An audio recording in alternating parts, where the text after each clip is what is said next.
The prince's son was born mute, until the housemaid pulled something terrifying from his throat. Before we begin this beautiful period romance story, tell me in the comments where you're listening from. I love knowing where you're joining me from. Snow clung to the stone ledges of Falkenberg Palace, but inside the upper corridor, the air was thick and warm and tense. "Keep moving, girl," the housekeeper murmured, pushing a stack of folded linens into Anna Keller's arms. "They will need more sheets, clean ones. Mind you, do not drop them." "Yes, Frau Roth," Anna answered softly. She had been in the palace for only 3 days, long enough to learn that servants walked quickly and spoke quietly, long enough to learn which doors she must never touch, long enough to notice that tonight every sound was sharper than usual, every whisper more hurried. At the far end of the corridor, 2 ladies-in-waiting stood close together, glancing toward a closed door guarded by a footman in dark livery. "Has there been word?" one asked. "Nothing yet," the other replied. "Only that the physicians are with her, and the prince." Anna lowered her gaze as she passed, though their words slipped easily into her thoughts. Princess Elise was in labor. The entire palace waited to hear a single cry through that door. The sound of a new heir. She set the linens on a bench outside the chamber and stepped back, hands folded. The door opened slightly, just enough for a red-faced maid to snatch 2 sheets and vanish again. Anna caught a brief glimpse of lamplight, a movement of pale hands, the edge of a copper bowl. The door closed. Silence fell again, too heavy. Anna listened to the quiet stretch out. In the village where she had grown up, births filled tiny cottages with noise. A mother's low moans, a midwife's firm voice, the whispered prayers of grandmothers, a baby's first thin cry. Here, the marble floor shone, sconces glowed, and everything was neat, restrained, controlled. Her mother would have hated it, Anna thought, or laughed at it. "Children do not arrive politely," she would have said. "They come as they please." Her throat tightened. She pushed the thought away and focused on the door. Footsteps approached from the stair. Anna straightened as a tall man in a dark uniform came into view, boots polished, expression held carefully neutral. Captain of the guard, she guessed. He paused near the chamber, spoke quietly with the footman, then resumed his post at the opposite wall, hands clasped behind his back. Another door opened down the hall. An older lady, veiled, with silver hair gathered at her neck, emerged from a side chapel. The dowager princess, Anna had been told. She carried a rosary. Her lips moved as if still finishing a prayer. "Any news?" she asked the captain. "None yet, Your Highness." The dowager nodded once, then lifted her chin. "There will be," she said. "God has not brought us to this night for nothing." Her eyes passed over Anna without pausing. Anna kept her gaze low. She was used to that. In the village, people had looked at her differently, always with a bit of awe in their eyes when they spoke of her mother's skills. Here, no one knew her name yet unless it was written on a list. A muffled sound came from behind the door, a woman's cry, cut short. The captain's posture stiffened. The dowager's fingers tightened on her rosary. Anna knew that sound.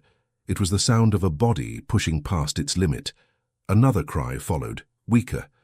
Then a flurry of voices, indistinct. The door opened again, and Dr. Meinhard, the court physician, slipped into the hall, tugging at his sleeves. His face glistened. He barely seemed to see anyone around him. "Doctor?" the dowager called sharply. He bowed quickly. "Your Highness." "Well?" she demanded. He hesitated. "The child is—" He swallowed. "The child is delivered. And Elise—" He looked away. "The princess requires prayers, Your Highness." The dowager drew in a slow breath, then steadied herself. "I will go to her," she said. "And my grandson. I heard no crying." "That is—" Dr. Meinhard's hand fluttered vaguely in the air. "Perhaps it is simply exhaustion. He breathes, but he does not cry," the dowager finished.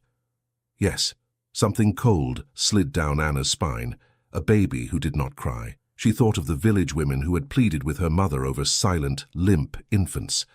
Her mother bending low, listening, shaking her head in frustration. There is breath, but there is no sound. Why is there no sound? Anna shifted closer to the wall as if proximity could help her hear through the door. Dr. Meinhard and the dowager exchanged a few more hushed words. Then the older woman straightened her shoulders and went inside. The captain caught Anna's movement, and gave her a brief warning look. She flushed and pressed back, fingers knotting in her apron. More time passed, punctuated only by the faint creak of floorboards and the soft murmur of voices beyond the door. Then suddenly the door swung wide. A midwife stepped out, carrying a small bundle swaddled in cloth. The bundle was utterly still. Behind her, a tall, dark-haired man followed, his face pale and drawn. Prince Leopold.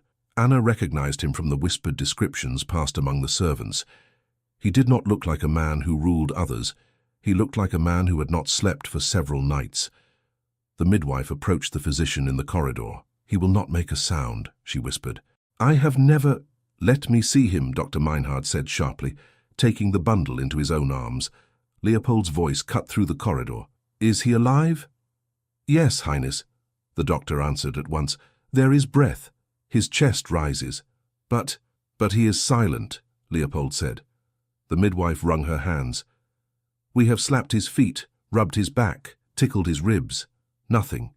He moves, but there is no cry." "Perhaps he is weak," someone suggested. Anna, still near the wall, watched the doctor's hands. He pulled back the cloth just enough to reveal a tiny face, eyes squeezed shut, mouth parted slightly. The baby's chest rose and fell, shallow but regular. His lips trembled. "Open his mouth," came the dowager's voice from inside the chamber. "Let me see." The doctor obeyed. He slid a finger gently between the baby's gums, tipping his head back. The midwives peered over his shoulder. Leopold leaned in, every muscle taut. "Well?" the dowager asked. "I see nothing," Dr. Meinhard murmured. "The tongue is normal. The throat—" The baby made a small movement, a soundless gasp. Anna took one step forward without realizing it. "Speak up if you have something to say," Frau Roth hissed under her breath from behind her. But Anna barely heard. She narrowed her eyes, studying the infant's throat. The skin at the base of his neck fluttered oddly, as if something hindered the passage of air. In her memory, another child's face appeared years ago in a smoky cottage, her mother's firm hands, her own small hands holding a bowl. "The throat is clear," Dr. Meinhard repeated, more loudly, as if conviction could conjure truth. "Perhaps he is simply slow to cry. Some children are." The midwife nodded eagerly. "Yes, Highness, I have seen such children. They find their voice later." Anna swallowed. No. This felt wrong. She heard her mother's voice in her mind. "Watch the throat, Anna. Sometimes the trouble is not in the lungs, but right at the doorway." She spoke before fear could stop her. "Forgive me, sir," she said, her voice barely more than a thread. "May I look?" Every head turned. The midwife stared, startled. Frau Roth made a soft, horrified sound. "You?" Dr. Meinhard frowned. "Who are you?" "Anna Keller, sir. Laundry and linens." She straightened.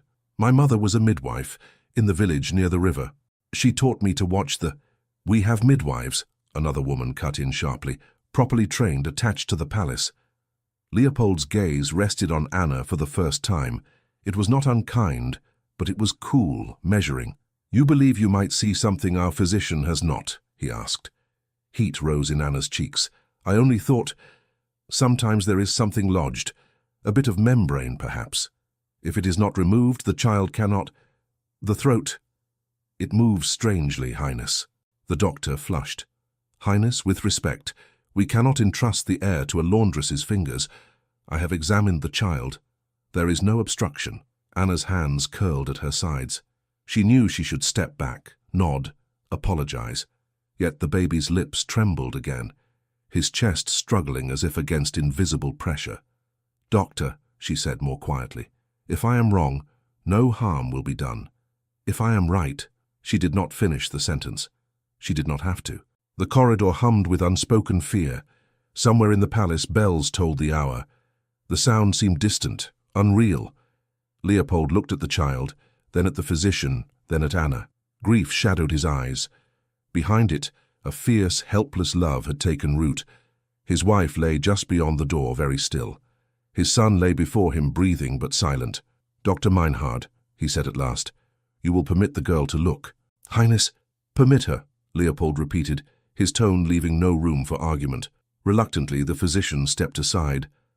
Anna felt her heart hammer against her ribs. Frau Roth's hand brushed her sleeve, a brief, warning pressure. Anna moved forward anyway. The midwife handed her a clean strip of linen without being asked. "Be gentle," she whispered. Anna nodded. Her hands trembled, so she drew in a slow breath, remembering another night in another house, her mother's calm voice steadying her. "Hands must be quiet when hearts are not," her mother had said. She adjusted her grip, cradling the baby's head in her left hand. His skin was warm and slightly damp. His eyes remained closed, but his mouth opened weakly as she touched his chin. "I will not hurt you," she murmured, more to herself than to him. With the folded linen over the tip of her finger, she gently traced the inside of his cheek, the curve of his tiny tongue. Nothing. She edged further back, toward the soft darkness of his throat. The baby's chest fluttered rapidly now, as if sensing the intrusion. "Careful," Dr. Meinhard said stiffly behind her. Anna ignored him. She focused on the slight resistance under her fingertip, the narrowness of the passage. Just when she feared she was wrong, that she had risked everything for nothing, she felt it. Something that was not flesh, not bone, not a natural part of any child. Very small, smooth at first, then rough where it scraped against her nail, buried higher than one would expect. Placed just so, her breath caught. There it is. The baby's throat spasmed. His chest heaved, a soundless cough, shaking his whole tiny body. Anna withdrew her finger slightly, then eased it back in, searching for a better grip. The object shifted and lodged more firmly.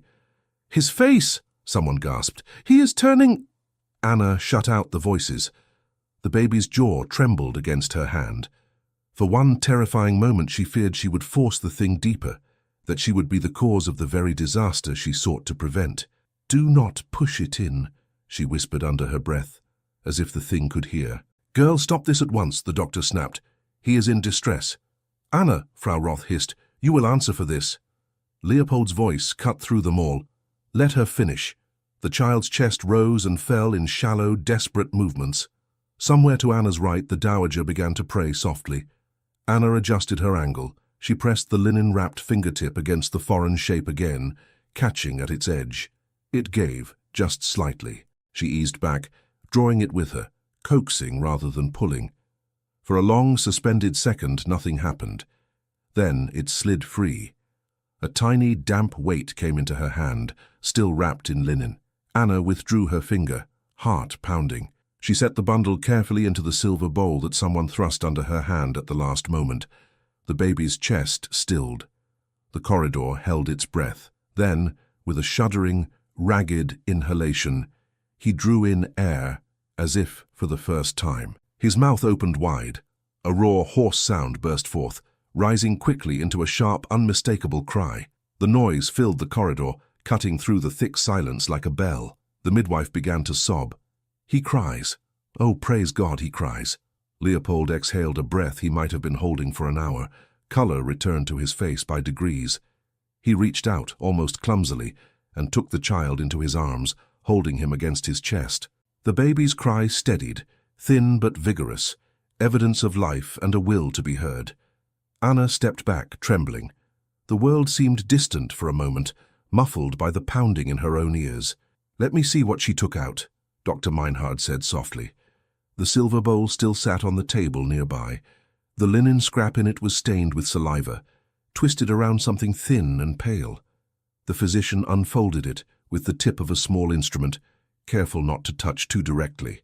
The object was a narrow strip of something like parchment, finer than the paper used in the palace offices. It had been rolled tightly, bound with a thread so thin it was almost invisible. Now, damp and freed from its hiding place, it uncurled slightly on its own. "What is that?" whispered one of the midwives. Dr. Meinhard did not answer. His eyes had gone very wide. Anna edged closer, despite herself. On the exposed part of the strip, faint markings had bled outward in the dampness. They were not neat lines of ink as in a letter. They were shapes, crooked loops, broken circles, sharp strokes almost like German letters, but not quite. The color was a faded, rusty brown. "It is some kind of writing," Leopold said. "Not any I know," the doctor replied. The dowager stepped nearer, her rosary clutched so tightly her knuckles were white. She leaned over the bowl, then recoiled, drawing in a shaken breath. "Remove that from here," she whispered. "Take it away from the child." Perhaps it is a sign, one maid muttered under her breath. An omen. Another crossed herself. No one would dare place such a thing in the prince's throat, she said, trying to sound convinced. No one could. The captain of the guard, who had remained silent until now, studied the strip with a soldier's practicality.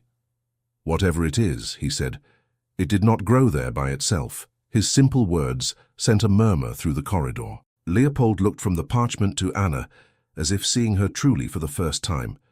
You saved his life, he said quietly. Anna opened her mouth, but no words came.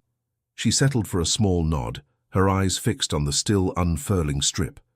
Dr. Meinhard reached out again with the instrument, trying to roll it closed. Highness, with your permission, this should be burned, he said. At once. It is not natural. Its presence in the child— Not yet, Leopold said. It will be kept under my protection until we know what it means. The dowager turned to him sharply. Leopold, that thing has no place near my grandson. It will not be near him, he replied, his tone gentle but firm. But it will not vanish without question. Someone placed it there. A whisper passed through the gathered servants like wind through dry leaves. Anna felt their eyes shifting toward her, some furtive, some open.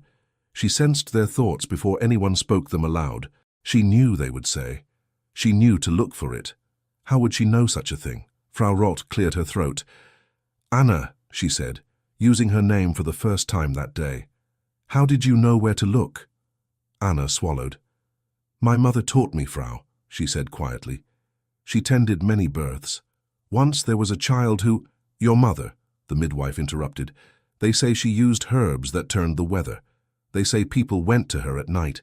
How she used herbs to heal, Anna said, color rising in her cheeks. People went to her because she did not turn them away. Enough, Leopold said, frowning. This is not the time for— But only someone accustomed to such things would imagine there was something hidden in a child's throat, another servant whispered. I would never have thought of it. Nor I, murmured the midwife. Dr. Meinhard glanced from the parchment to Anna, his expression uneasy.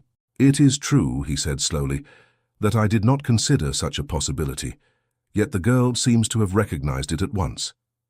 The baby's cries softened, turning to small, exhausted whimpers against his father's chest. Leopold brushed a finger along his son's cheek, his jaw tightening. She acted when no one else did, he said. Remember that. The midwife dropped into a half curtsy. Of course, Highness. We are grateful, but gratitude Anna knew could live side by side with fear. The dowager stepped closer to her, studying her face. Your mother was a midwife, she said. What was her name? Margaret Keller, Your Highness. The old woman's eyes narrowed briefly, as if recalling a half-remembered story. I have heard that name. There were remarks. She looked back at the strip on the tray. An unusual woman. She helped those who needed help, Anna replied, the words coming out more firmly than she intended. Enough questions for tonight, Leopold said, sensing the direction of the conversation. The child must be taken to the nursery. My mother must be informed of Elise.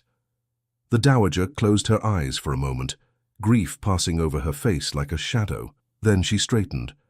I will go to my daughter-in-law, she said. You take your son, Leopold. He nodded, already rocking the baby slightly, as if to soothe him. The group began to move, the physician gathering his instruments, the midwives adjusting their shawls, the servants retreating to clear the way. Anna stepped back against the wall, letting the tide of people flow around her. Her hands had begun to shake now that the moment had passed. She pressed them together to still them. As the corridor emptied, the low hum of conversation receded. Only a few servants remained, collecting the last of the soiled linens. Frau Roth gave Anna a long, searching look, then turned away without a word. One of the younger maids came up beside her to lift a bundle of cloth. Her eyes were wide, pupils dark with a mix of awe and fear. You should not have done that, the girl whispered. You will draw attention. He was in danger, Anna replied. The maid shook her head. They will say you knew too much. They always do. She glanced nervously toward the silver bowl, where the parchment strip lay half-curled, its strange markings barely visible. From the far end of the corridor, near the now-closed door to the birthing chamber, a whisper floated back, thin but clear enough in the sudden stillness. No one but a witch would know to look there. The word followed Anna down every corridor. Which? No one said it to her face. It slipped out in half-whispers behind Hans, in broken phrases that stopped when she turned her head. But it was there, clinging to the edges of sentences. She touched the prince's throat. They say she pulled a spell out of him. They say she put it there first. By morning, the palace had arranged its expression into something like calm. Servants moved briskly. Fires were stoked. Breakfast trays went up and down the staircases. Yet under the surface, conversation bent again and again toward the birth. Some wept for Princess Elise's death. Some wrapped their fear for the child in the safer cloth of superstition. Anna kept her eyes on her tasks. She carried water, folded linen, scrubbed basins. Every now and then her hands would pause as the baby's cry from the previous night echo in her mind. The sudden harsh sound of life breaking through. It steadied her. At mid-morning, Frau Roth found her in the laundry. "Anna," she said abruptly, "stop that and come." Anna set down her brush. "Is something wrong, Frau Roth?" The housekeeper did not answer at once. Her lips were pressed into a thin line, and there were dark smudges under her eyes. "You are summoned," she said. "To the blue audience chamber." Anna wiped her hands quickly on her apron. "Summoned? By whom?" "By those who have the right to ask questions," Frau Roth replied. "Do not make me repeat myself. Straighten your cap, and mind your tongue." As they walked, Anna felt her breath shorten. A summons to an audience chamber did not sound like gratitude. It sounded like judgment. "What am I to say?" she asked in a low voice. "The truth," Frau Roth said, "and nothing that sounds like boasting. You did what you did. You will answer for it, that is all." They reached the double doors of the blue chamber. 2 footmen in dark livery stood there, backs straight. One opened the door at their approach. "Anna Keller," he announced. The room was smaller than the Great Hall, but still far grander than any place Anna had stood in before. The walls were panelled and hung with portraits. Tall windows let in pale winter light. At the far end, on a raised platform, sat Prince Leopold. Beside him, in a carved chair, the Dowager Princess Amalia held a lace handkerchief in one hand. Near them stood Baron Heinrich von Walden, whom Anna had seen once at a distance in a courtyard. Tall, lean, with carefully arranged grey hair and a quiet, watchful expression. Dr. Meinhard was there too, and the chief midwife and several other high-ranking servants. Captain Brandt stood near the door, hands clasped behind his back, his gaze steady. Frau Roth stopped just inside the room and stepped aside. Anna moved forward alone until she reached the space at the center of the polished floor. "Anna Keller," Prince Leopold said, his voice carrying easily. "You will answer some questions about last night." "Yes, Highness," she murmured, and curtsied. He regarded her for a moment, eyes unreadable. "You are newly arrived at Falkenberg." "Yes, Highness, 3 days ago." "You were assigned to laundry and linens?" "Yes, Highness. And yet when my son did not cry at birth, you stepped forward and gave directions to my physician." Her throat tightened. "I only suggested, Highness, that there might be something in his throat. That is all." Baron von Walden took a small step forward. His voice was smooth, almost pleasant. "Perhaps you might tell us, child, why such an idea occurred to you. It did not occur to those trained in medicine who were present." Anna glanced at him, then back at Leopold. "My mother was a midwife, sir, in our village. She taught me some things. Once there was a child who could not cry, and she looked into the throat. So when I saw the prince's throat moving strangely and his chest struggling, I thought of that." "You have attended births yourself?" the midwife asked, frowning. "Only as my mother's helper, ma'am," Anna said quickly. "I brought water. I held the mother's hands. Sometimes I held the baby's while she worked. I am no midwife, and yet you knew where to press your finger." Baron von Walden's eyes sharpened. "You spoke very confidently. If there is something, I will find it." "Those were your words, I am told." Anna swallowed. "I do not remember my exact words, sir. I only knew that if something was lodged there, it had to be removed gently. My mother showed me once." "In what circumstances?" he asked. "Did she often find such things in newborns' throats?" "No, sir. Only once," Anna admitted. "And that child—" She stopped. Saying that the child had died in that long-ago smoky cottage would help no one here. Baron von Walden tilted his head. "Yes? That child what?" "That child was weak," she said carefully. "My mother did all she could. Your mother's name? He asked. Margaret Keller, Anna replied. The dowager stirred. I have heard of her, she said. From the clergy in your region years ago. They spoke of a woman who interfered with nature too boldly, who gave people herbs and charms instead of sending them to prayer. Anna felt heat rise in her cheeks. She gave them herbs, Highness, yes. But herbs are not charms. They are plants God made. Some plants are meant for animals, not people, the dowager said dryly. And some people are meant to accept God's will, not twist it. Leopold shifted slightly in his chair. Mother, he said quietly. She waved her hand, folding the handkerchief more tightly. We must speak plainly, Leopold. The child was born silent. Then this girl put her hand in his throat and drew out a piece of something written with dark signs. And now he cries. We cannot pretend this is ordinary. It is not ordinary, Dr. Meinhard agreed. He cleared his throat. Highness, with respect, we must understand what that object was and how it came to be there, and we must be certain the girl had no prior knowledge of it. Anna stared at him. Prior knowledge? Doctor, I did not even know there would be a birth until the housekeeper sent me with linens. Baron von Walden raised his brows. You expect us to believe you came to the chamber with no other purpose, and by chance alone you noticed what none of us did? Yes, sir, Anna said. I noticed because my mother told me to watch the throat, that is all. I never saw such a strip before. I have never seen writing like that. You claim you cannot read it, he said. I cannot read anything beyond simple signs, Anna answered. I can barely read my own name. She did seem surprised, Dr. Meinhard admitted reluctantly, when we unfolded it. The strip is in the prince's possession, Baron von Walden said. I have advised His Highness that it should be destroyed, to remove any stain of superstition from this house. I have declined that advice, Leopold said, his voice even. I will not destroy the only physical proof of something that could have killed my son. Baron von Walden inclined his head slightly, as if this were only a small disagreement. Of course, Highness, you are sovereign here, but you see that questions must be asked. They have been, Leopold replied, and the answers are plain. The girl saved the child, or saved a situation she herself arranged, the Baron said softly. The words dropped into the room like stones into water. The midwife stiffened. Dr. Meinhard's mouth fell open. That is an accusation, Leopold said, his voice suddenly sharper. Not yet, Highness, Baron von Walden replied. Only a possibility we must dismiss, or confirm, for the safety of the realm. He turned back to Anna. Did anyone speak to you before the birth about the prince's child? Did anyone tell you what to do? Promise you anything? No, sir, Anna said.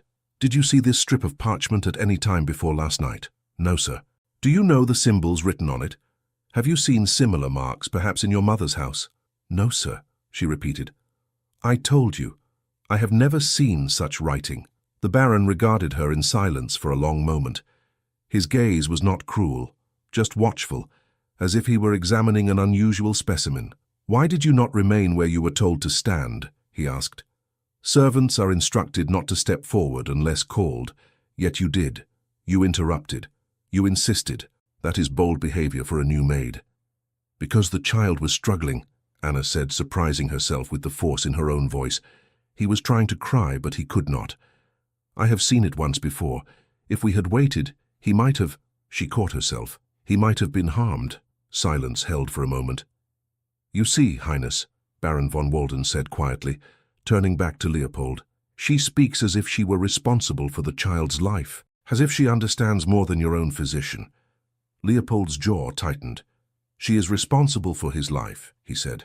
Last night, when we were all helpless. Responsibility can come in two ways, the Baron replied. By making a danger and then removing it, or by seeing a danger no one else has placed. I'm not saying which is true. I am saying we must be sure. Anna's hands shook. She clasped them in front of her to hide it. How could I have placed it there, she asked, trying to keep her voice steady. I was not in the room until the housekeeper sent me with sheets. I was near the corridor, but the baby had already been born. The midwives can tell you. The chief midwife shifted uneasily. That is true, she said. She came in only after the birth with the linen. And before that? Baron von Walden asked. Had she been near the princess's rooms earlier in the day? I sent her once with water, Frau Roth admitted, and once to bring clean cloths, that is all. She is new. I would not place her in a birth chamber. So, the Baron concluded, she had opportunity. She had access to the corridor. She has unusual knowledge for a laundress. Her mother had a certain reputation. She knows what to look for in a child's throat. And when she looks, she finds a strip inscribed with symbols no one here recognizes. It is enough, the Dowager said, dabbing at her eyes. We must decide what to do. Prince Leopold rose from his chair. The movement drew every eye in the room. What we will do, he said, is this. We will not pretend the child was not saved. We will not pretend the one who saved him is guilty without proof. Leopold, the Dowager began. He lifted one hand slightly. Mother. No. The girl cannot have placed this object herself. There were midwives, physicians, nurses, guards moving constantly. If we are to suspect anyone, we must suspect them all. And I refuse to accuse my household of such a crime with nothing more than dark suggestions. Baron von Walden's voice remained calm. No one suggests a public accusation, Highness, but appearances matter, whispers matter. The people must see that you are watchful, that you do not allow strange practices near the heir. Leopold's gaze rested on Anna again. She felt something like a plea rise up in her chest, though she did not let it reach her lips. What do you suggest? He asked the Baron. A clear statement, Baron von Walden said, that the girl will not be permitted near the child again, that we are grateful for her service, however strange, but that her presence in the nursery might disturb the prince's peace. That, considering her background, it is prudent to assign her to humbler, less sensitive duties. Quietly, of course. There is no need for public punishment. Anna's breath caught. Highness, she said quickly, please. I do not ask to see the child, I only— You will remain silent until spoken to, the Dowager snapped. Leopold hesitated. For a moment it seemed he might refuse. His mouth tightened. His fingers drummed once on the arm of his chair. In that pause, Anna saw how alone she was. She had no family name, no allies of rank. If he chose to listen to the Baron, there would be nothing she could say to change it. At last, Leopold spoke. Very well, he said. Anna Keller will not enter the nursery again without my explicit order. She will be reassigned to general housework. She will not be dismissed, nor will she be punished. Rumors of witchcraft will cease at once. Anyone heard spreading them will answer to me. The words landed like blows and like shelter at the same time. She would keep her place. She would be kept away. The Dowager nodded once, satisfied. Baron von Walden bowed slightly, as if the compromise had been his idea. And the strip? He asked. The parchment? It remains with me, Leopold said. You are all dismissed. Anna sank into a curtsy, then backed away. Her legs felt strangely weak. She could feel Baron von Walden's eyes on her as she walked toward the door, dignity held together by sheer will. Outside the chamber, the air felt cooler. Captain Brandt followed her into the corridor, his expression unreadable. You have been spared a worse fate, he remarked quietly. Is that what you call it? Anna asked. For now, he said. Keep your head down. Do your work. Let the talk die. Will it die? She asked. He paused. Sometimes, he said. Sometimes it only moves into other rooms. Frau Roth appeared at her side again, brisk and practical. Come, Anna. There is no time for standing about. The kitchens always need hands. You will report there after the midday meal, and you will not speak of what was said in that room to anyone. Do you understand? Yes, Frau Roth, Anna murmured. The rest of the day blurred. Heat from the kitchen fires, voices calling for more bread, more water, more wood. The clang of pots, the scrape of chairs. No one ordered her to carry anything to the nursery. She heard the baby's cry only faintly, drifting down from an unseen floor, muffled by stone and distance. That night, when the work finally slackened, Frau Roth handed her a key. This will be your room now, she said. Second door on the left in the servants' wing. You will sleep alone. Consider it an honor. Most share. Anna accepted the key. Alone. It did not feel like an honor. It felt like a circle drawn around her. The room was small, with a narrow bed, a chest, and a tiny window too high to see out of, without standing on the chest. She set her bundle of belongings at the foot of the bed. A spare dress, a comb, a small wooden cross. She sat down, but her body was too restless for sleep. Bits of the day replayed in her mind. The Baron's calm questions, the Dowager's tight mouth, Leopold's brief defense, his compromise, the way the word witch had hung unspoken but heavy in the chamber. She lay down and stared at the dim ceiling. The palace had many floors above her, many secrets in its walls. Somewhere up there a child slept or cried. Somewhere in a drawer lay a strip of parchment, with strange marks that had nearly stolen his voice. A soft murmur drifted into the room. She frowned and realized there must be a gap near the floorboards where sound from the corridor slipped through. The voices were low, but the passage beyond her door must be close. She swung her legs over the side of the bed and moved to the door, careful not to let it creak. Pressing her ear lightly against the wood, she listened. "Cannot be allowed to upset everything," a man was saying. His voice was smooth, confident. "Baron von Walden." "We have kept peace for 20 years, a woman answered, her tone tight. "Peace built on such things was never pure." "You consented at the time," the Baron replied. "You knew what was at stake. Your husband believed it necessary. So did you." "The Dowager," Anna realized. "I was told it was a blessing," Amalia said. "An extra guard over the child, not this thing in his throat." "The form changes, but the purpose remains," the Baron said. "The oath is what matters. It was made for the good of Falkenberg, and it worked. We have survived wars, unrest, famine. Do you think that is all chance?" Anna's heart thudded. Oath, 20 years. Her mind leapt to the number. Leopold was near 30. 20 years ago, he would have been a boy. "The oath demanded that the next heir be marked," the Dowager said slowly.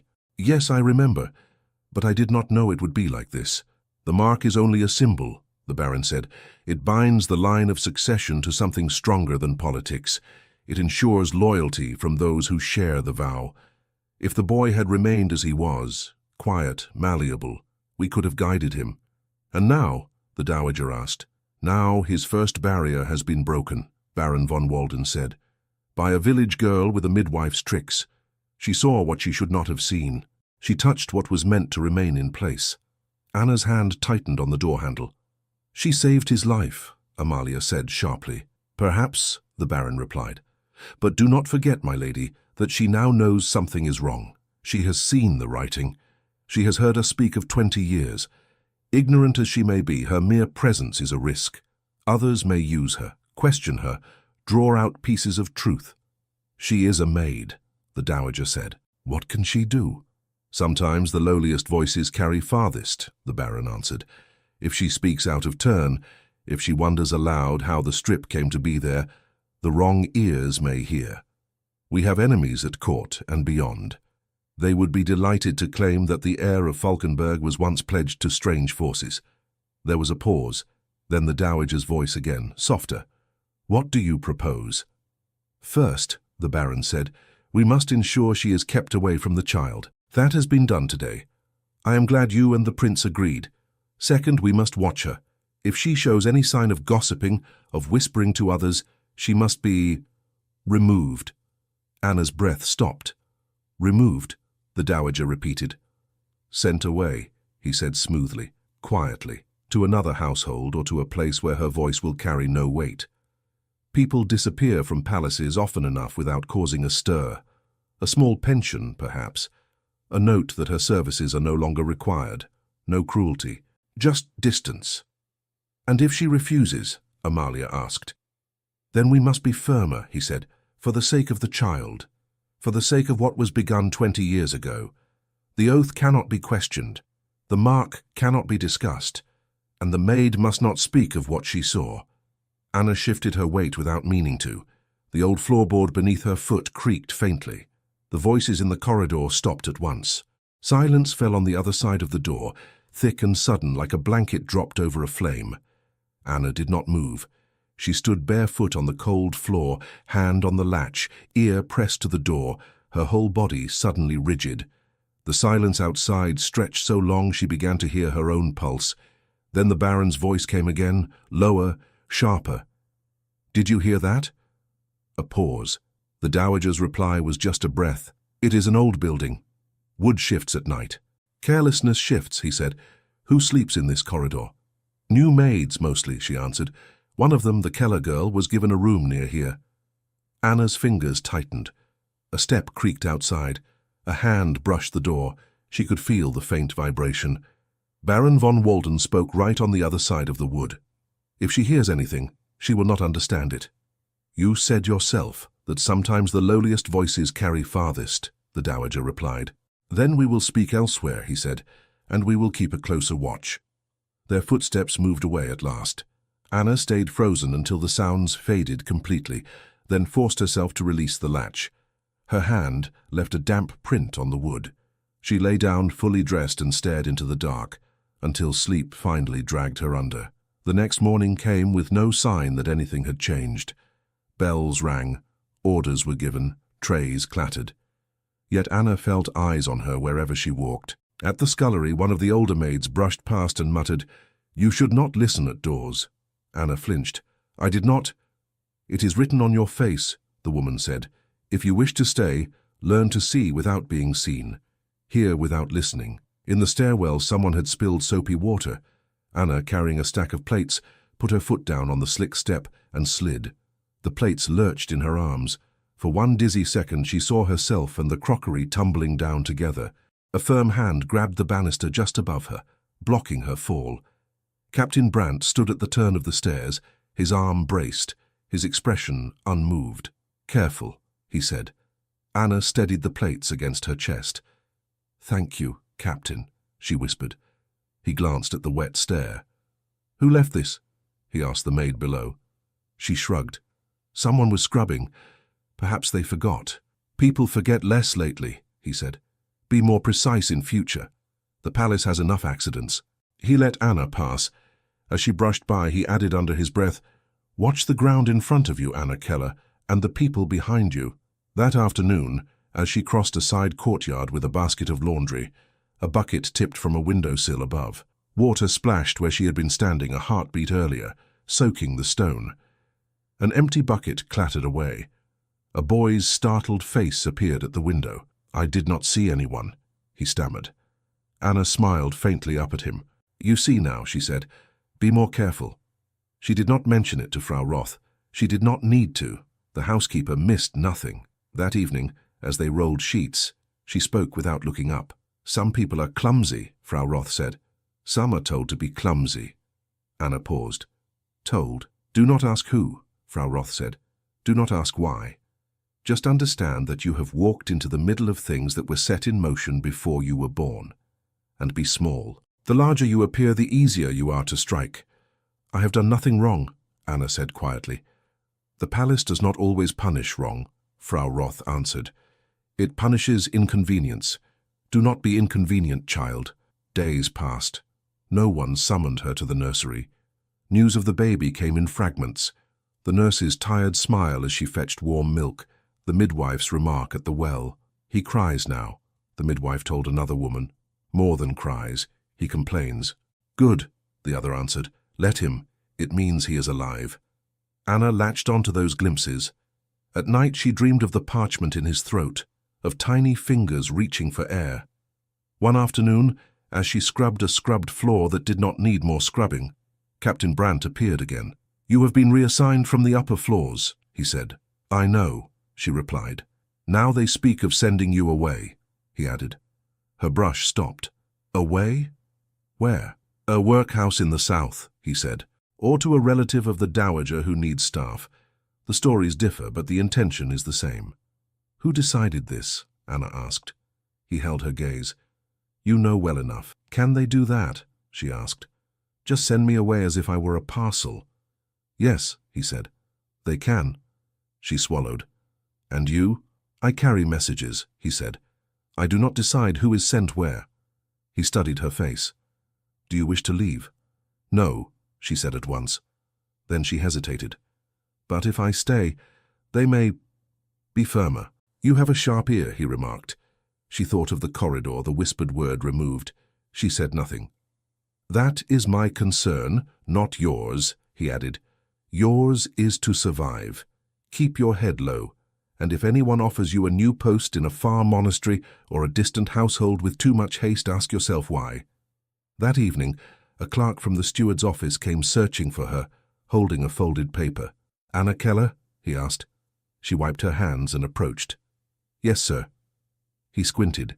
"You are to sign here," he said, pointing to the bottom. "It confirms that you agree to a change of position."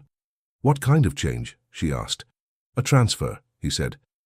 "Her Highness the Dowager has kindly arranged employment for you in a respectable household some distance from Falkenberg. A good opportunity." Anna's pulse jumped. "I was not told." He shrugged. "I was told to tell you now." "I cannot read what is written," she said. He hesitated. "It states that you accept dismissal from the palace staff with fair notice, and that you renounce any claim to further wages here. In exchange, you will receive a letter of recommendation and— "And what if I do not sign?" she asked. He shifted. "Then I suppose the matter will be taken up in another way." Anna looked at the paper. The black lines blurred. May I have until morning?" she asked. "To think," the clerk frowned. "There is no reason for delay. This is a favor." "Even so," she said, "I have nothing but my work. It is a large decision for me." He sighed. "Very well, I will return tomorrow." When he left, she stood alone with the ink still wet in her mind. That night, as she lay in bed, the silence pressed on her. To stay meant living under suspicion, waiting for the next arranged accident. To go meant turning her back on the child she had saved, leaving the parchment and its meaning in the hands of those who had placed it there. She turned on her side and stared at the shadow under the door. Somewhere above, a soft wail drifted through stone and wood. Friedrich, awake. "Hush," someone murmured to him. "Hush, little one." The sound tugged at her like a thread. In Prince Leopold's chambers, sleep did not come easily either. He sat at his desk, the room lit only by a single lamp. Before him lay a small wooden box. He had opened it twice already, then closed it again. Now, with no one watching, he forced himself to lift the lid once more. Inside lay the strip of parchment, dried and stiff now, tied with its thread. He unrolled it carefully on the desk. The reddish markings had darkened as they dried. Up close, they seemed less like letters and more like tangled branches, looping and crossing in patterns that pricked at some old memory. He frowned. "What are you?" he murmured. A knock came at the door. He covered the parchment with a blank sheet and called, "Enter." Baron von Walden stepped inside. "You are awake late, Highness," he said. "Forgive the intrusion." Leopold gestured for him to sit. "What is it?" "I wish to speak with you about the girl," the Baron said, "and about the object." "We have spoken of both," Leopold replied. "At length." "Some matters bear repeating," the Baron said with a faint smile. "The girl has been offered a transfer. It would be wise if she accepted." "You arranged this?" Leopold asked. "I facilitated it at the Dowager's request," the Baron answered. "It will ease everyone's mind, including yours, surely." Leopold did not answer. Instead, he shifted the blank paper slightly, aware of the parchment beneath it. "The longer she stays," Baron von Walden continued, "the more talk there will be. People will take her silence for mystery. They will ask what she has seen. It is better if she is gone before curiosity grows." "And the child?" Leopold asked. "If something is wrong, should I not have every witness near me, every bit of knowledge, however small?" "The child is well," the Baron said. "He cries, he feeds. If he coughs, the nurse will tend him. Doctors will watch him.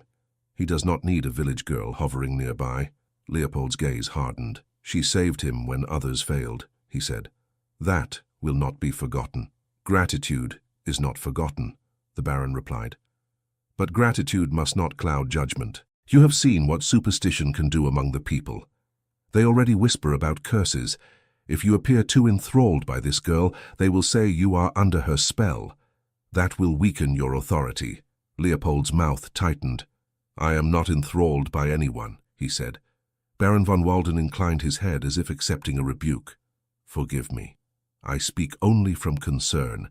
As for the strip, it remains where it is," Leopold said flatly.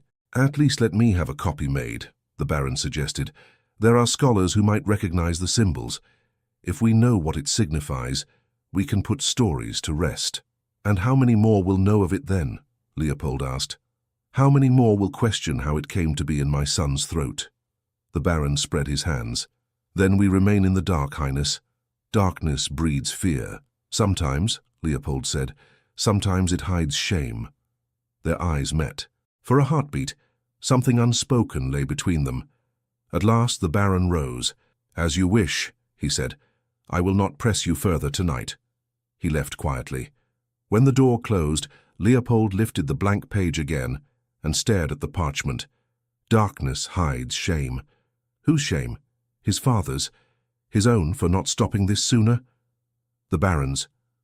A small, distant cry came again from the upper floor. Friedrich's voice. It quivered, then steadied, then faded. Leopold rolled the parchment up and put it back into the box, as if it had burned him. The decision came with the morning. The nurse appeared at his door with worry written plainly on her face. "Highness," she said, bobbing a quick curtsy. "Forgive me, but the prince—" His breathing sounds strange again. Leopold stood at once. "Strange how?" "Not as before," she said. "Not silent. But when he tries to babble, the sound catches. It is like a wheel that will not turn smoothly." He did not wait for more. "Send for Dr. Meinhard," he said, and he hesitated. The Baron's warning echoed in his mind. So did Anna's hands, steady over a fragile throat. "Send for Anna Keller," he said. The nurse blinked.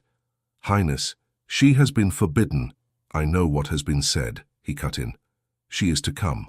Quietly. "Tell Captain Brandt it is by my order." The nurse lowered her gaze. "Yes, Highness." Anna was in the kitchen, washing vegetables, when Captain Brandt appeared at the door. "Keller," he said, "come with me." Frau Roth bristled. "I have need of her here." "Prince's orders," Brandt said. "She will be returned if possible." Frau Roth's eyes flicked to Anna. Concern warred with discipline. "Dry your hands," she said, "and mind your speech." In the corridor, Anna walked beside the captain, heart pounding. "Where are we going?" she asked. "To the nursery," he said. Her breath caught. "I thought—" "So did everyone," he replied. "It seems His Highness has thought again." They took a back stair away from the usual routes. At the nursery door the nurse waited, wringing her hands.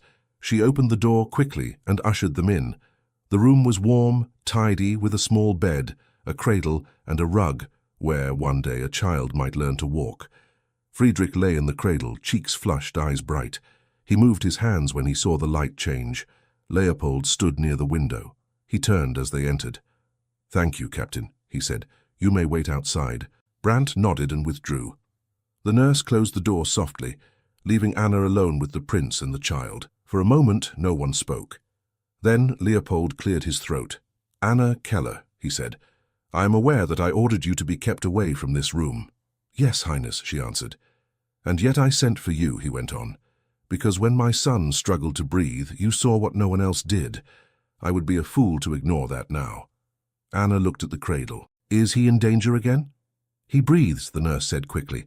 "But listen, Highness." She stepped closer to the cradle and tickled Friedrich's chin. He gave a small gurgling sound, then tried to form something more. The sound caught, stuttered, then broke off into a strangled half-syllable. He frowned as if frustrated.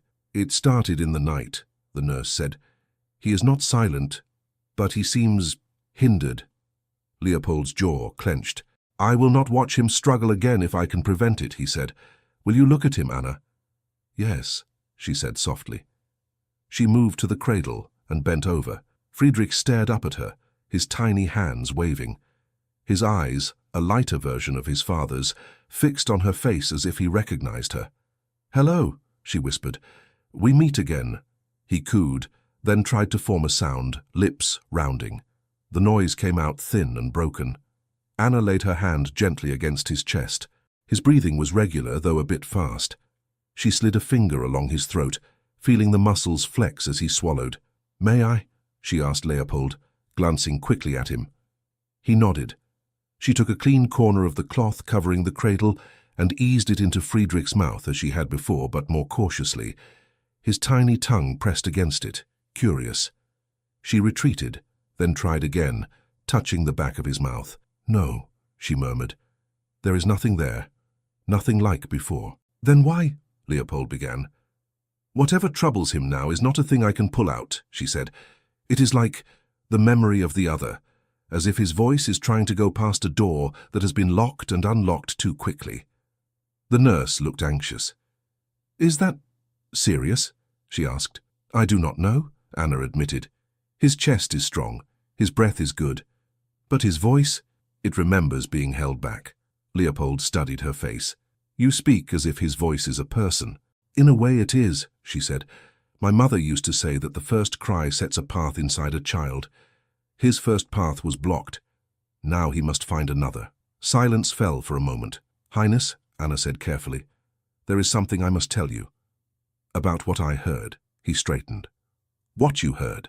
That night, she said. After they spoke with me. In the servants' corridor. She glanced at the nurse. Speak, Leopold said. You may stay, he added to the nurse. You have as much right as anyone to hear. Anna took a breath. I heard Baron von Walden and the Dowager Princess, she said. They spoke of 20 years of peace, of an oath, of the next heir being marked. They said the mark was a symbol that would bind the line. They spoke of your father, of a night when certain promises were made in this palace, and they said the maid must be watched, and if she spoke of what she saw, she must be removed. Leopold's face altered slowly as she spoke. Surprise, then anger, then something harder to read. Removed, he repeated. Sent away, Anna said. Quietly. The nurse exhaled sharply. So that is why they want you gone. I thought perhaps it was only because they feared what people would say, Anna said. But it is more than that. They fear what you will learn, or what others will learn through me. Leopold turned away, walking to the window. His hands were clenched behind his back. 20 years, he said under his breath. I was 9. He remembered a winter night, heavy curtains drawn, his father arguing with the dowager in hushed tones, being told to go to bed early, waking later to the sound of many feet in the corridor, the murmur of men's voices, a faint scent of incense from the west wing. You knew of some oath? Anna asked quietly. I knew something was done, he said. My father spoke once of binding Falkenberg to its future. He said it was not for children to understand. I was sent to my tutor. The west wing was closed for several days. The west wing, the nurse repeated. There is an old chapel there, Leopold said slowly. Used rarely even in my grandfather's time. My father had a fondness for ceremonies. He liked visible signs for invisible things. Have you been there since? Anna asked. He hesitated. No, he said. After his death the wing felt heavy. I had enough to do without exploring old rooms. Perhaps that is where it began, Anna said. This oath, the mark, whatever was written on that strip came from somewhere, Highness. Someone in this house prepared it, blessed it, tied it. They meant it to be in your son. He turned back to her. You have seen it? Only briefly, she said, when the doctor unrolled it. But the shapes, they were not any letters I know, yet they felt deliberate.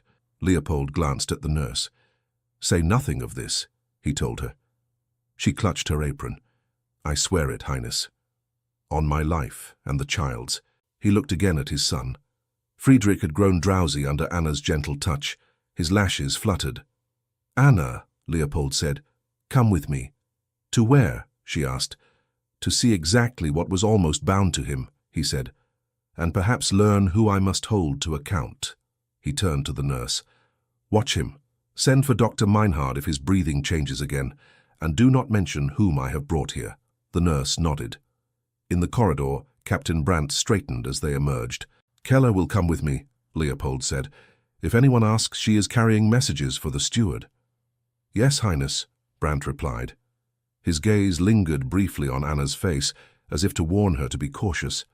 Leopold led her through a series of corridors she had never seen, past portraits and doorways guarded by quiet servants.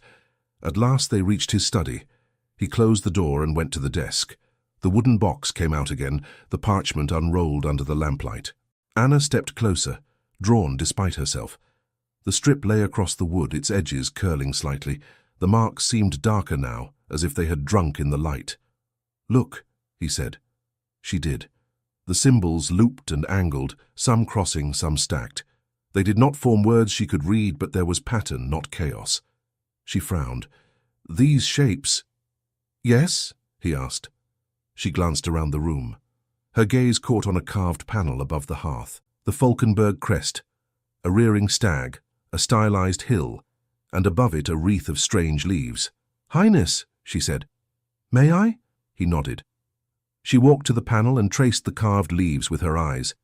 Their curves, the way they crossed, the little hooks at the ends. She turned back to the parchment. "The lines here," she said, pointing. "They are like the leaves there, twisted but the same." He came to stand beside her. "Our crest is older than my grandfather," he said. "I have seen it 1,000 times and never thought, what if someone took its shapes and turned them into marks?" she asked. "To make the oath feel tied to your house, to your blood." He stared at the two designs, one carved, one written. "If that is true," he said quietly, "then whoever did this knew exactly whose child they would touch." He rang the bell by the door. A servant appeared. "Ask Dr. Meinhard to attend me," Leopold said. "At once, and say nothing to the Baron." The servant bowed and left. Anna looked at the parchment again. "Do you think the doctor will talk?" she asked. "He will, if he remembers who he serves," Leopold said, "and if he has any remaining conscience." Dr. Meinhard entered a short while later, eyes tired, hair disordered as if he had been pulled from sleep. "Highness," he said, bowing, "you sent for me. Is the prince worse?" "For now he is much as he was," Leopold said. "This concerns another matter." He gestured to the desk. The doctor's gaze fell on the parchment. His face drained of color. "Highness," he stammered. "I thought that was... I did not expect..." "You thought it burned?" Leopold asked softly. "Perhaps you thought the matter would be buried with my wife. Yet here it is. And here is the girl who found it. You will explain exactly how such a thing came to be in my son's throat." Dr. Meinhard wrung his hands. "Highness, I was told..." "By whom?" Leopold asked. The doctor swallowed. "Baron von Walden," he whispered. "And your late father..." Anna felt a chill. "They said it was a blessing," Dr. Meinhard went on in a rush. "An old form, seldom used, a symbol of protection, placed where the child's first breath would pass.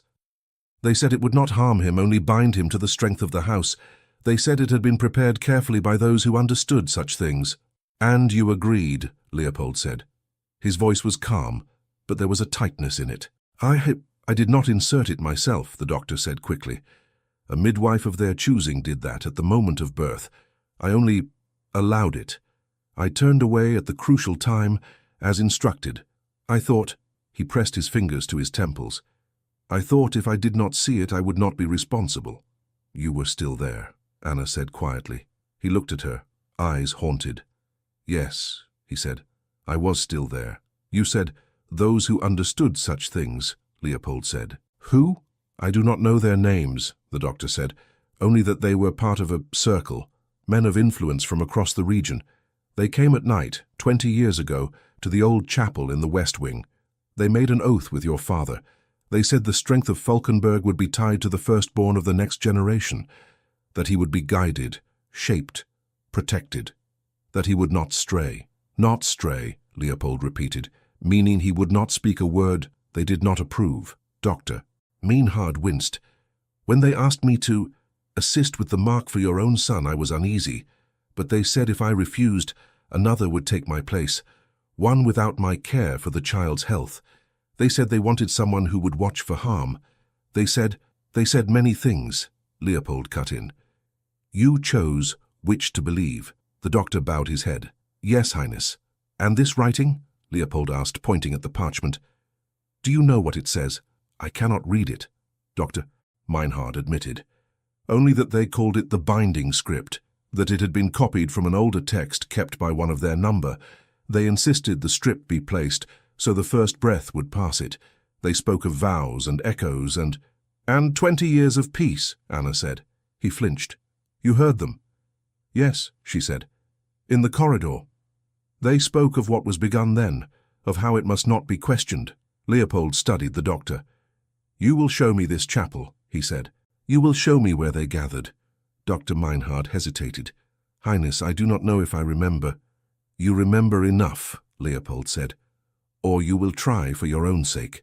The doctor nodded slowly. "Very well." He shifted, his gaze darting to the door. "Highness, may I ask, who else knows you are speaking of this?" "Anna," Leopold said. "Myself. You. The nurse has heard mention of an oath, but not its details." "And the Baron?" the doctor asked. "He knows only that I kept the parchment," Leopold answered. He does not know we are meeting now. Dr. Meinhard's shoulders relaxed a fraction. Then perhaps we can... Footsteps sounded in the corridor, not the light tread of a servant, but a measured, confident stride. Anna's stomach clenched. Leopold frowned. "I gave orders not to be disturbed," he said. The door opened without a knock. Baron von Walden stepped inside, followed by 2 palace guards. Their hands were empty, but their presence filled the room. "Highness," the Baron said smoothly, "I apologize for the intrusion. I was told Dr. Meinhard had been summoned here. I thought it wise to join you, given the sensitivity of recent events." His gaze swept the room. It landed on Anna, on the unrolled parchment, on the doctor's ashen face. The slight smile at his mouth did not reach his eyes. "It seems I was right," he said softly. "We are indeed discussing matters that concern the safety of Falkenberg." Leopold's posture stiffened. "You enter without permission, Baron." "I come as your advisor," the Baron replied, "and as a guardian of the oath your father swore. And I find you here with a trembling doctor, a servant girl of questionable background, and a document that should never have been seen by such eyes." Anna felt the guard's presence behind her like a wall. Baron von Walden took a step nearer the desk. "Highness, this cannot continue," he said. "The girl interferes where she does not belong. She has handled the heir, spoken out of turn, and now she pries into secrets beyond her station. The more she knows, the more danger she presents. I must insist that she be taken into custody for questioning. Her influence over the child and over you must be examined." "She has no influence over me," Leopold said coldly. "Then you will not object if she is removed from your presence," the Baron replied. He looked at the guards. "Anna Keller is to be detained. She will be held until her part in this matter is fully understood." Leopold's jaw clenched. "You forget yourself, Baron. You give orders in my study as if you ruled here." "I serve Falkenberg," the Baron said, "even when its prince hesitates. The oath was sworn before you came of age, but its protection extends to you and your son. It is my duty to defend it, and that means silencing those who might break it." His eyes locked on Anna's. "Take her," he said quietly. The guards stepped toward Anna. She did not move back. There was nowhere to go. Behind her, the desk. To either side, the walls. Their hands reached for her arms, not rough yet, but firm. "Stop," Leopold said. The word cut through the air. The guards froze, hands half extended. Baron von Walden turned slowly. "Highness," he said, "you cannot hesitate now. She must be secured. If she leaves this room, she may speak to anyone." "She is already under my eye," Leopold replied. "She will not be taken anywhere without my order." "She is not yours alone," the Baron said. "She is a subject of Falkenberg. She may threaten more than your household. The oath involves many families. If she begins to talk, then perhaps those families should be uneasy," Leopold said, "if their safety depends on a child's throat being filled with writing." Dr. Meinhard swallowed audibly. Anna stood very still, her heart pounding against the inside of her ribs like a frightened bird. "Highness," the Baron said, "you are young. You did not see how your father struggled to keep this land intact. He did what was necessary. The oath was not whim. It was sacrifice." "You speak of sacrifice," Leopold said softly. "Not your own. My son's." The Baron's jaw tightened. "You misjudge. The boy would have lived. The mark would have guided him, that is all." "He did not breathe," Leopold said, each word measured. "He did not cry. And if not for this girl, he might not have lived at all." "She knew where to look," the Baron said. "That is precisely the trouble." Leopold stepped between Anna and the guards. It was a small movement, but it placed him squarely in their path. "If you wish to accuse her formally," he said, "you may do so before the court, not in my study, not with half-truths and hints. A formal accusation will shake the principality," the Baron said. "Then we will let it shake," Leopold answered. "Better that than rot quietly." Their gazes locked. The guards stood uncertain, caught between two wills. At last, Baron von Walden inclined his head a fraction. "Very well," he said. "If you insist on dragging this into the light, let it be done properly. Convene the council. Summon the clergy. Let them hear what has been done in the name of Falkenberg. But do not forget, Highness, that when you tear down the old supports, the roof may fall." "I will trust the walls to stand without your props," Leopold said. Captain Brandt! The door opened at once. Captain Brandt must have been just outside. Highness? Have the great hall prepared, Leopold said. Message to the Dowager. I request her presence. Summon the councillors, the steward, the clergy, as many as can be gathered quickly, and send a footman to ask that the nurse bring the prince when it is safe to do so. I want no one saying we speak of him without him present. Brandt's eyes flicked over the scene, taking in Anna, the doctor, the baron, the parchment. He only nodded. At once, Highness. Baron von Walden smiled thinly. A bold choice, he murmured. Let us see how the people like having their illusions removed. He turned to Anna. You will stand by what you have said, child? Yes, Anna replied. Even if the price is high, he asked. She met his gaze. The price was high for the child already, she said. Someone should pay it besides him. Something like respect flickered across his face, quickly masked. We shall see. They went down together to the great hall. The space that usually echoed with music on feast days filled instead with the low murmur of urgent voices. Councillors in heavy coats, ladies with half-buttoned gowns, priests clutching prayer books, all had been pulled from their routines and led here by brisk-footed servants. At the far end, beneath the Falkenberg banner, a chair had been set for Leopold. The dowager sat to one side, her face composed but pale. Captain Brandt stood against a column. A few steps from the centre, Anna waited, hands clasped. Leopold took his place. Baron von Walden stood slightly forward, ready to speak. Doctor. Meinhard hovered near the edge, fingers twisting his hat. The silver box with the parchment rested on a small table beside the prince. The noise settled as Leopold rose. I have called you here, he said, because something has been done in this house that touches not only my family but the honor of Falkenberg. A chill moved through the hall. He rarely spoke so plainly of dishonor. He went on. Last night, my son was born. Many of you rejoiced. Some of you grieved my wife's death. I share both feelings. Yet amid the joy and sorrow, a third fact demands our attention. The heir was born unable to cry. He breathed, but no sound came from him. He struggled, and we could not help him. He looked toward Anna. Then a maid, new to this house, stepped forward. Against the advice of those above her, she suggested that there might be something lodged in his throat. I allowed her to examine him. She removed an object. At once, my son cried. Murmurs swelled, then stilled. This, Leopold said, opening the box and lifting the parchment with care, is what she found. He unrolled it just enough to show the marks, then held it up for the nearer rows to see. Those further back craned their necks. What is that? Someone whispered. Some old writing, another replied. Not any alphabet I know, said one of the councillors. Leopold laid it back down. It is a strip of parchment, he said, rolled and placed where a newborn's voice should pass. On it are marks made to echo our own crest, not by chance, by design. He glanced at the dowager. Her hands tightened on her handkerchief, but she did not speak yet. Dr. Meinhard, Leopold said, you will tell them what you told me. The doctor stepped forward as if walking to a scaffold. He cleared his throat. Highness, ladies, gentlemen, he began. I served the late prince, God rest his soul, as well as our present one. 20 years ago I was present at a gathering in the old chapel of the West Wing.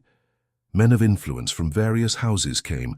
They made an oath to bind their fortunes together. What oath? Someone called. He swallowed. An oath that the strength of Falkenberg and the stability of their lands would be tied to the firstborn of the next generation. That child would be marked in a certain way. Symbolically guided, so they said. They called it the binding. A murmur rippled through the hall. What did this mark involve? Asked a clergyman, voice sharp. A script, Dr. Meinhard said, copied from an older text, wound into a roll, placed where the child's first breath would touch it. I was told it would not harm him, that it was like a blessing, a prayer written close to his life. And you believed this? The clergyman demanded. I wanted to, Meinhard said, voice cracking. I wanted to believe that I could stand by my prince and not be forced to choose between loyalty and my oath as a physician. So when they asked me to allow the same for our present prince's son, I did not object. I turned my face away at the moment, as they requested. You did not insert it yourself? Leopold said quietly so all could hear. But you did not stop it. No, Highness, Meinhard whispered. I did not. The dowager spoke at last. And you did not tell me, she said. He bowed his head. Your husband said it was better you did not know the details, my lady, only that protection had been placed. Whispers rose again, louder now. Some faces turned toward Baron von Walden. Leopold let the noise run its course, then raised a hand. Baron von Walden, he said. You were there that night, were you not? The Baron did not deny it. I stood at your father's side, he said, as I have stood at yours. And you arranged for this strip to be placed in my son's throat, Leopold said. I helped ensure that the oath was fulfilled, the Baron replied, as we had vowed. You did not see him turn blue, Anna thought. You did not hear the silence. Leopold's mouth tightened. You call this protection, he said, yet the child nearly died. The girl exaggerates, the Baron said. Newborns are often slow. The ritual was not intended to harm. It was meant to shape, to ensure the heir would be guided by those who had pledged themselves to this land. A councillor stepped forward. Guided how? He asked. By written words he cannot read? Placed where his voice should be? It is symbolic, the Baron said impatiently. It bound his first breath to the fate of Falkenberg. And to you, Leopold said, and to those who vowed with you, so that his voice would never stray too far from your wishes. Some of the nobles shifted uncomfortably. The idea of a prince whose speech could be controlled did not sit well, even with those who had no love for common-born servants. Leopold turned toward Anna. Anna Keller, he said. Come here. She stepped forward, feeling scores of eyes on her, the whisper of skirts, the faint hiss of breath drawn in and held. Leopold addressed the hall. This is the girl many of you have whispered about, he said. You have called her witch, fool, interrupter. You have said she knew too much. I say she knew what we should have known but did not wish to see. She saw a child struggling and refused to stand still, while we, with all our education and titles, failed. Heat rose in Anna's face. She kept her gaze on a point just above the crowd's heads. Tell them what you did, Leopold said gently. I saw his throat move, Highness, she said, her voice steadier than she felt. I thought of my mother. She was a midwife. Once she told me that sometimes a child's voice is held back, not by God, but by something that should not be there. So I asked to look. I felt something that was not part of him. I pulled it out. The child cried. Nothing more? Baron von Walden said. No spells, no charms? No, Anna said. I prayed, if that counts as a spell, but I did not speak strange words. I did not know what I would find, only that he could not be left like that. Do you know what the writing says? A councillor asked. No, she answered. I cannot read it, I told them so. Have you ever seen such marks before? Someone else asked. No, she said. Only here, and only then. Yet you knew to look, the Baron insisted. I knew to look for something wrong, Anna said. Not for that, for anything. I did not imagine anyone would put writing inside a baby. The hall quieted. Her plain words sat heavily on the polished floor. Leopold took a breath. You have heard enough to know that this was no accident, he said. It was not the work of a passing servant. It was ordered, prepared, defended.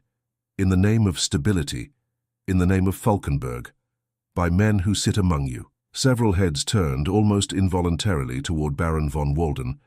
The Baron lifted his chin. Say it plainly, Highness, he said. You think me your enemy. I think you have taken upon yourself a power over my house that does not belong to you, Leopold said.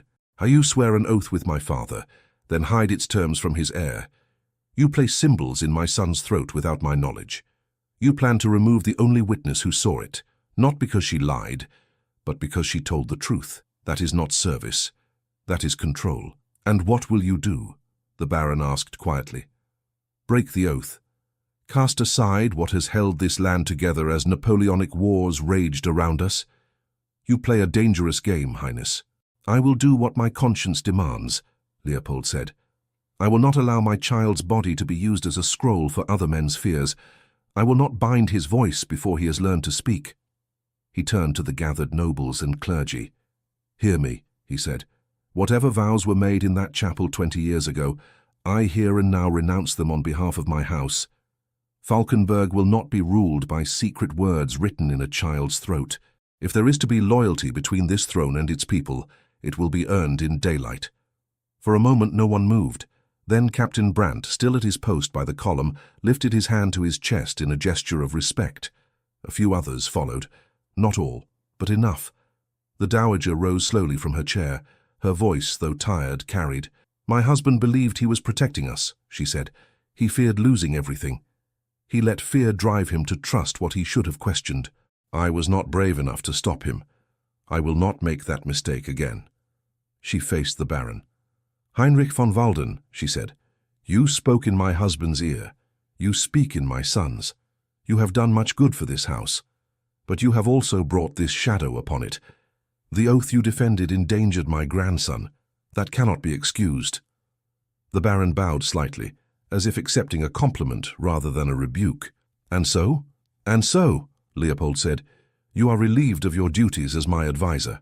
From this day you hold no office in Falkenberg. You will retire to your estate. You will answer questions put to you by those appointed to investigate this oath. You will not approach the nursery, the chapel, or this hall without summons. Captain Brandt, see that he is escorted with respect but firmness." Brandt's eyes met the Baron's. There was no triumph in them, only duty. "Yes, Highness." Baron von Walden's mouth tightened. "You cast aside more than an old man," he said. "You cast aside a shield you do not yet understand. When storms come, remember that it was your own hand that opened the gates. I would rather face storms honestly than shelter behind something that chokes my child," Leopold said. The Baron's gaze flicked once to Anna. For an instant his eyes softened, almost rueful. "You have changed more than one life, girl," he said quietly. "Take care what you do with that power." He turned and walked away between the guards. No chains, no blows. Only the weight of watching eyes. When he was gone, the tension in the hall eased, though it did not disappear. Leopold looked back at the assembly. "As for Anna Keller," he said, "I will say this plainly. She is under my protection. She will not be dismissed for what she has done. She will not be sent away to silence her. Anyone who spreads slander about her or her late mother will answer to me."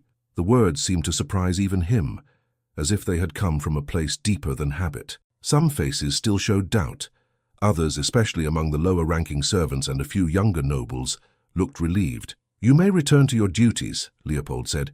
"Pray for the soul of my wife, if you are inclined to prayer. And pray also that we may have the courage to face what we have done and what we have undone with clarity." The hall began to empty, pockets of conversation forming at once. The clergy clustered together, debating. Councillors spoke in low voices. Servants hurried off, eager to carry bits of the story to the farthest corners of the palace. Anna remained where she was, uncertain whether she was permitted to move. Leopold stepped down from the dais and approached her. "You have been very calm," he said. "I do not feel calm," she replied. "That makes two of us," he said. She almost smiled. "What will happen now?" she asked. "There will be noise," he said. "Letters, complaints, perhaps a visit from the king's own envoys. But the worst thing, the thing in his throat, has already been removed. The rest is wind." The nursery door at the back of the hall opened. The nurse entered, carrying Friedrich in her arms.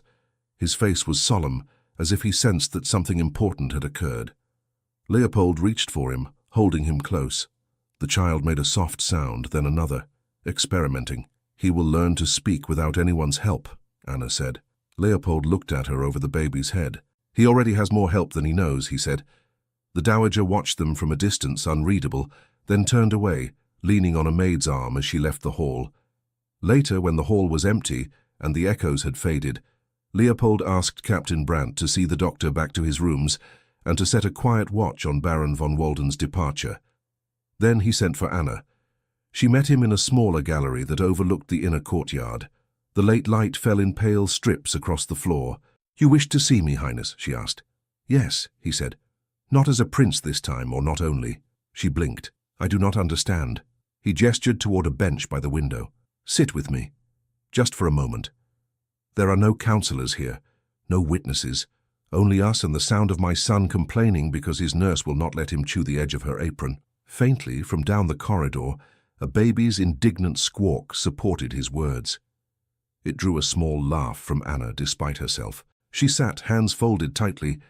"I have owed you words for some time," Leopold said. "I have owed you thanks, and more than thanks."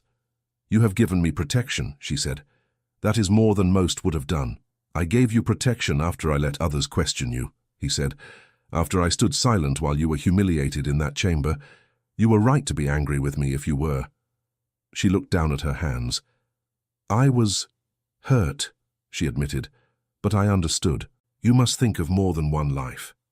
"I must," he said, "but I forgot that thinking of many lives does not excuse forgetting the one right in front of me." He turned to face her more fully.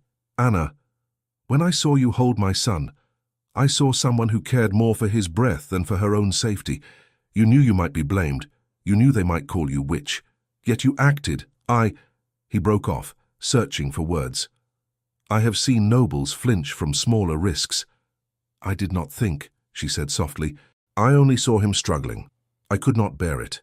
"That is exactly what I mean," he said. "You did not weigh the advantage. You simply did what was needed. And then, when they questioned you, you did not use it to gain favor. You did not flatter me. You told the truth even when it put you in more danger." She felt her cheeks warm. "What else could I do?" "Many would have done otherwise," he said. "You did not. You have changed my son's life. You have changed mine as well." She glanced at him, then away. "Highness, please, you owe me nothing. I did not act to earn a reward." "I know," he said. "That is why I trust you." Silence settled for a moment. Beyond the window, a flurry of snow drifted past, catching the light. "I have thought much these last days," he went on, "about oaths, about what binds a house, a land. My father believed it was fear, scripts, secrets. I have seen now that it is something else." "What then?" she asked. "Conscience," he said. "The willingness to do right even when it costs dearly. You have shown more of that than anyone in this palace, including me." "You risked much today," she said. "You went against your father's memory, against your advisors. They will not forgive you easily." "Let them," he said.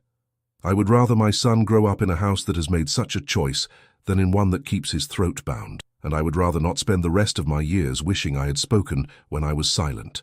He took a breath. "There is something more I must say, Anna, not as a prince speaking to a subject, but as a man speaking to a woman he respects and admires." Her heart stumbled. She kept her voice low. "You risk much to speak like this."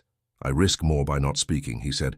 "You may think this is gratitude talking. It is not only that. From the first moment you stepped forward in that chamber, I saw you, truly saw you. Not just as a maid with linens, but as a mind, a courage. Since then, I have watched you bear whispers and isolation with more dignity than most born to silk. I have seen you stand your ground when others would have begged. And I find that I cannot imagine this palace, nor my own days, without knowing you are in them." She stared at him, hardly breathing. "Highness," she began. "Leopold," he corrected gently. "Leopold," she said, the word strange on her tongue. "People will say that grief has made you soft, that I have bewitched you." "Let them," he said. "They have been wrong about many things already. You are a prince," she said. "I am a maid. That is the simple truth. The gulf between us is wide, whatever you may feel today." "It is wide because we have decided it must be," he said, "not because God carved it so. I cannot change what I was born, but I can choose whom I honor, whom I stand beside, whom I love." The last word hung in the air between them. Anna closed her eyes for a heartbeat. Her chest ached with a strange, bright pain. "You do not know me well enough to say that," she whispered. "I know enough," he said. "I know that when my son could not draw breath, your first thought was for him, not yourself. I know that when you were offered a way to save your own safety by leaving, you stayed. And I know that when you heard powerful people plotting in the dark, you chose to bring that to me, though you had no assurance I would believe you. If that is not enough to begin love, then I do not know what is." She opened her eyes and found his gaze steady, not pleading, not commanding, offering. "What would you have of me?" she asked, almost afraid of the answer. "Only honesty," he said. "Do you feel anything of what I feel, or is this affection mine alone?" She swallowed. Her voice was barely audible. "I have tried very hard not to feel anything," she said, "because feeling has always cost too much. But I think of you when I should be thinking of pots and floors. I listen for your step in the corridor. When they spoke of sending me away, my first thought was not of losing a bed or wages. It was of never seeing you hold your son again. That frightened me more than any journey." His breath caught. "Then we are both in danger," he said softly. She gave a shaky laugh. "Yes." He reached out, then stopped himself, his hand hovering between them. "Anna, I will not ask you for an answer now to any great question. The court must settle. My son must grow a little. There are forms to observe, storms to weather. But know this, I intend to honor what I feel, not hide it, not bury it under duty. The path from where we are to where I would like us to be will be hard. It will cause talk, perhaps even scandal. I will not pretend otherwise. If, after all you have endured, you wish for a quieter life elsewhere, say so now, and I will let you go with every protection I can give. But if you are willing to stand with me, in whatever comes, I will not step back from you." Tears pricked at the corners of her eyes, surprising her. She looked down, then up again. "I have been alone most of my life," she said. "Even when my mother was alive, people held themselves apart. Here, it has been the same. I do not know how to stand beside a prince in the way you speak of, but I would like to learn, if you are patient with my clumsiness." A slow, relieved smile touched his face. "I can be patient," he said. "We have already survived worse than awkwardness." He let his hand close the distance at last, not in possession but in a simple human clasp around hers. His fingers were warm, his grip careful. "Then we begin," he said. Down the corridor, Friedrich's laugh rang out, clear and bright, as if trying his new voice on the world. Snow melted, then returned, then melted again. Winter loosened its grip on Falkenberg and slid into a stubborn, damp spring. The palace changed more slowly. In the weeks after the great hall confrontation, letters flew like restless birds. Some came with seals from neighboring houses, some from the royal court in Berlin. There were questions, polite and not so polite. There were warnings dressed as advice. "Tell them the truth," Leopold said one afternoon, sitting at his desk with a pile of paper before him. "Tell them we removed something from my son's throat that should never have been there. If they do not like it, they may place strips in their own children and see how it feels." Captain Brandt hid a smile. "I will let the scribe soften that, Highness." "Not too much," Leopold replied. "I am tired of soft words covering sharp things." "You are sharper than you were," Brandt said, in a good way. Baron von Walden left Falkenberg quietly. There were no crowds to see him off. Only 2 carriages, a few trunks, and a handful of servants who had chosen to remain in his service. He bowed to the Dowager, bowed to Leopold, and left without looking back. Dr. Meinhard submitted his resignation before anyone could demand it. He offered to leave medicine entirely and retire to a small town by the river. "You will not," Leopold said. "You will continue to practice, but not here." The doctor stared at him, stunned. "Highness, after what I have—" "You have done wrong," Leopold said, "but you will spend the rest of your days trying to do right. Go where you are needed, where you may do simple good. There is more punishment in that than in hiding in a cottage feeling sorry for yourself." Dr. Meinhard bowed deeply, tears in his eyes. "I will, Highness. I swear it." The old chapel in the West Wing was opened, cleaned and stripped of its strange ornaments. Candle wax scraped away, old cloths burned, symbols chiseled from the stone. The altar was left bare. Anna watched from the doorway as workers carried out boxes. "It feels different already," she said. Leopold stood beside her, arms crossed. "It feels like a room again," he said. "Not a secret." "What will you use it for now?" she asked. "Nothing," he said. "Maybe one day Friedrich will decide. For now it will remain empty. A reminder." "Of what?" she asked. "That some prayers should never be written on other people's bodies," he said. The Dowager said little in those weeks, but she watched everything. She watched Anna in the corridors, watched how servants greeted her now with cautious respect instead of suspicion. She watched Leopold, how he grew quieter in some ways and more open in others. One evening she sent for Anna. Anna entered the Dowager's sitting room with her usual mix of caution and stubbornness. The older woman sat in a high-backed chair, shawl around her shoulders, a book closed on her lap. "You wish to see me, Your Highness?" Anna asked. "Yes," the dowager said. Come closer. I do not bite. Anna stepped forward. The dowager studied her face. When I first heard your name, she said, I thought, another Keller with troublesome hands. Anna held her gaze. My mother's hands saved lives, she said quietly. So did mine once. So they did, the dowager said. I did not thank you properly. Pride is a stubborn thing in old bones. Anna did not know what to say, so she said nothing. Amalia's mouth twitched. You are not much for flattery, are you? I do not know how to do it well, Anna admitted. Good, the dowager said.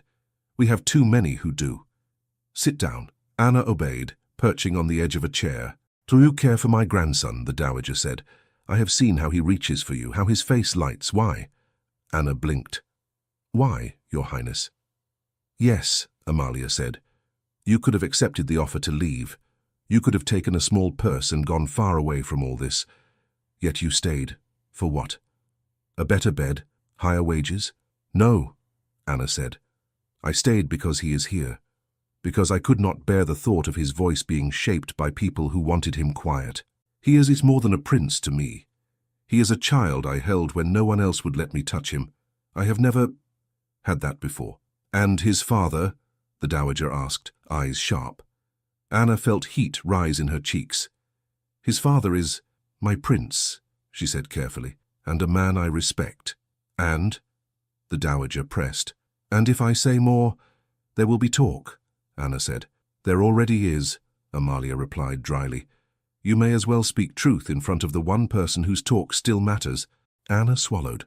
I care for him, she said, not just because he is a prince, because he listened when he did not have to, because he changed when changing cost him something, because he trusted a maid's word over a nobleman's pride. I never expected such a man to exist, and now that I know he does, it is hard not to care. The dowager's fingers tightened on the book, then relaxed. My son has always been too careful, she said. Too controlled. His father taught him that softness invited danger. I taught him that silence avoided scandal. Between us we made him hard and quiet, like a locked door. She sighed. I see now that we were wrong. You opened that door without permission. I am still not sure I forgive you, but I cannot deny that the light suits him. Anna stared at her. Your Highness? You may call me Amalia when we are alone, the dowager said. If the day comes when you must call me something else in public, I will live. Anna's heart gave a strange lurch. I do not dare hope for such a day, she said. Then hope for something else, Amalia replied. Hope for courage.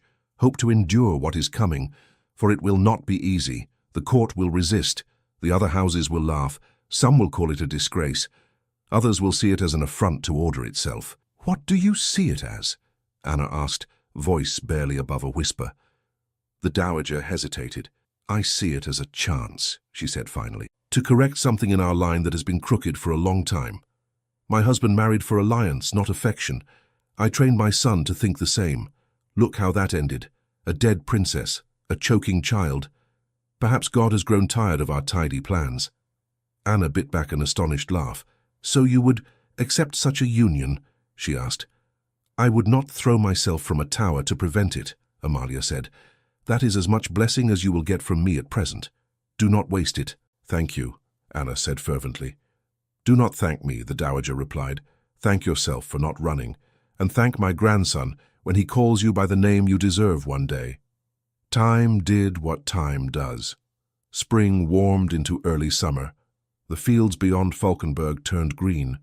The people slowly turned their attention from scandal back to harvests and markets. Stories of the binding became stories of the girl who saved the prince. They changed as they passed from mouth to mouth, but one point remained constant. She had acted when others hesitated. Within the palace, the new patterns settled. Anna was no longer assigned to the scullery.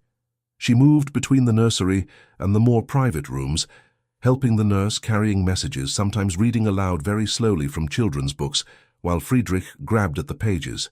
You skip words, Leopold teased one morning as he watched her. I skip the ones I do not know, she said. He does not seem to mind. Friedrich babbled in agreement, patting the illustrations. You will read them all one day, Leopold told him, and then you will correct us both. Perhaps he will correct the laws next, Anna said. He has already corrected more than one heart. Leopold looked at her with that look that made her chest tighten. He is not the only one with that power, he said. There were moments stolen between duties. A shared cup of coffee in a quiet kitchen. A walk through the inner courtyard at dusk, with Friedrich in his nurse's arms a few steps ahead. Fingers brushing for a second longer than necessary when passing a toy, a book, a folded cloth. The first time Leopold kissed her, it was almost an accident. They stood in the nursery doorway watching Friedrich sleep. The child had just learned to pull himself up on the bars of his cradle. Exhausted from the effort, he had collapsed in a tangle of limbs and soft snores. "He fights even dreams," Leopold murmured. "He will be stubborn. He had to be, to get his cry out," Anna said. "That was his first battle." Leopold turned toward her.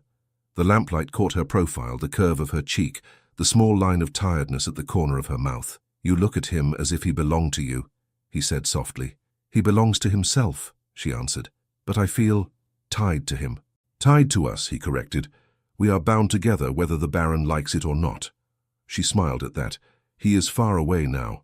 "He is," Leopold said. "But his idea of binding remains. I would like a different one." "What kind?" she asked. "This," he said. He lifted his hand, lightly cupped her face and bent his head. His lips met hers, hesitant at first, as if asking permission. She answered with a soft breath and the small, involuntary movement of her mouth against his. The kiss was gentle and brief, but it carried everything left unsaid in those past months. Fear, gratitude, slow-growing affection, joy that had been held in check. When they parted, both were a little breathless. "That kind," he said quietly. She laughed, shaky and delighted. "I think I like your idea better than the Baron's." "I should hope so," he replied. It could not remain a private understanding forever. One morning, Leopold summoned the court to the great hall again. This time the air was less heavy. The candles were lit not for crisis but for ceremony. Anna stood at the edge of the gathered crowd, her hands cold despite the warmth in the room. She wore her plain dress. Nothing marked her as different, save perhaps the way a few people gave her space, as if something invisible surrounded her. Frau Roth appeared at her elbow. "Stand still," the housekeeper murmured, "and breathe. Do I look like I might forget?" Anna whispered back. "Yes," Frau Roth said. "So breathe." The dowager took her seat. Captain Brandt stood at his usual post. Friedrich, nearly a year old now, sat on a nurse's hip, chewing on a carved wooden ring and staring at everything with solemn interest. Leopold stepped forward. He wore no crown, only his usual dark coat, but there was something different in the way he held himself. Less guarded, more sure. "Thank you for coming," he said. "I will not speak long. You have spent enough hours listening to me this year." Polite chuckles rippled through the hall. "I have spoken to you about oaths," he went on, "about the dangers of fear. Today I wish to speak of a different promise, one made not out of fear but out of choice, one that will bind not a throat, but a life. 2 lives, in fact. 3, if you count the small one already making demands on all of us." He looked toward Friedrich, who chose that moment to squeal.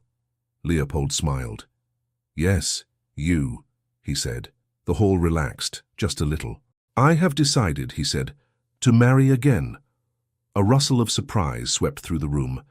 People glanced at one another, quickly calculating which foreign princess or local noble daughter he might have in mind. "I will not take a bride from another house," he said. "Falkenberg needs no new alliances at the price of its honesty. I will marry someone who has already proven her loyalty to this house, not by birth, but by action." A murmur rose. He lifted his hand. "Anna Keller," he said. "Come here." The room seemed to tilt.